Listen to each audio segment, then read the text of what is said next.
Hey guys, Cody Johnson, the Bootleg Outdoors. It is November 7th, 2023. I'm here hunting the home farm. I have not really targeted my farm very much this year so far. Just hunted a few times with my daughter. And I finally got, during prime time here, November 7th, a north to northeast wind. So I'm able to finally hunt the spot I've been trying to get into. Same spot I shot my doe last year. This is just a travel corridor between two bedding areas. The deer love it. I've been using a RackGetter's rope this year, a scrape rope, and a trail camera on video. I've had multiple deer, bucks, does, big bucks, little bucks, just all kinds of deer hitting this rope. And I had a big one on November 22nd, hit it. And of course I wasn't hunting it. I haven't checked it in a while, since October, so I don't know what's been here lately. But I've been wanting to get into the spot. It's just a good rut spot. So I'm excited. I think I will see some deer this morning. Yeah, I'm just excited to be here. I got a few days to hunt before I go back to work, so we're gonna hit it. I hit it hard and see if I can get a deer.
About an hour now. I had my chance. Shortly after I did that interview this morning, I could hear bucks fighting in front of me. And so I'm filming that. I just shut off the camera. And when I saw the white flash of a tail go to my right here, and there's a trail that the deer have used for years right here by these cottonwoods. It's a 30-yard shot. So I'm focusing on there. I had my DJI going, action camera, but I didn't have this going yet. I think for sure whatever buck that was, it's gonna be right there. I'm gonna get a shot. Well, next you know, I look at this trail right in front of me that they don't use that often. Or at least in the past they haven't. And a good buck, probably about 140, is 10 yards in front of me. And I'm like, ah, crap. So he's quartering away, according to me. So I don't have the greatest shot. DJI's going. He's not looking, so I slowly start reaching to this camera. And I don't know if he saw just a little bit of movement, or he just, finally looked up and saw my silhouette in the tree. Either way, he didn't like it.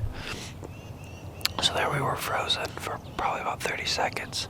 I'm not moving, he ain't moving.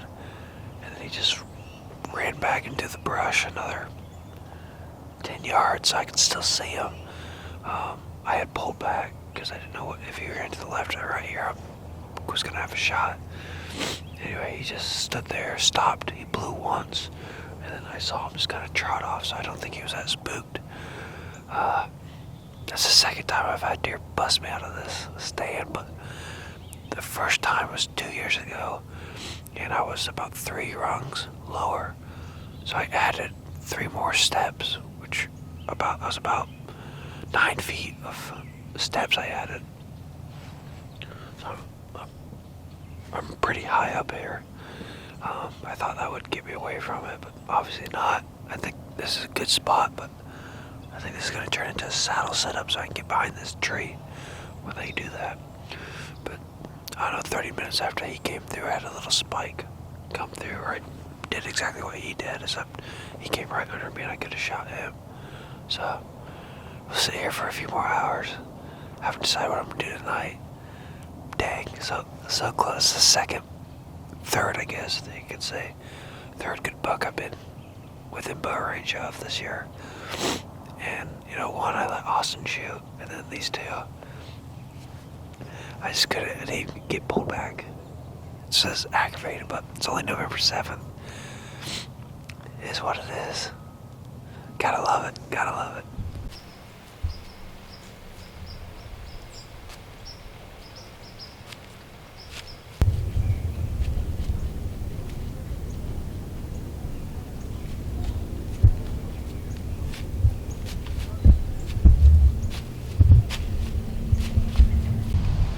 Alright guys, November 16th as I record this. What you guys have watched so far in the month of November is my big buck encounter on November 7th. He was a good buck, solid deer. I think he might have caught me moving. Even if I wasn't moving, I think he was gonna pinpoint me. That stand, I really like that spot, and I've had a couple issues with that spot though. At first there was only 3 sticks up, and I was getting picked off by deer. And then later on, I'm now I think 6 or sticks up. I'm really high up there, and he was still able to pick me off. So the rest of the year, I was doing the tree saddle out of it, and that definitely seemed to be helping. But you can see that smaller 2.5-year-old that I passed. He still knew something was up. So I think I found a solution for next year, but it's gonna involve some chainsaw cutting, so we're gonna wait and set up that spot more for next year. But yeah, we're going to be getting ready for shotgun season here. Tomorrow's shotgun season. Super excited for it. I've made some mistakes this year. We'll talk about later on a podcast or something. But super excited for shotgun season. It's always a good time for the family and the brand, and we're gonna have a good time. But to end this show, a friend of the brand, Danny Walsh, he was able to find success more in Southern Illinois. I'm just super excited for him. And he was able to capture the shot on his Tacticam. So here's that footage. Thanks guys, be safe this shotgun season and the rest of the year.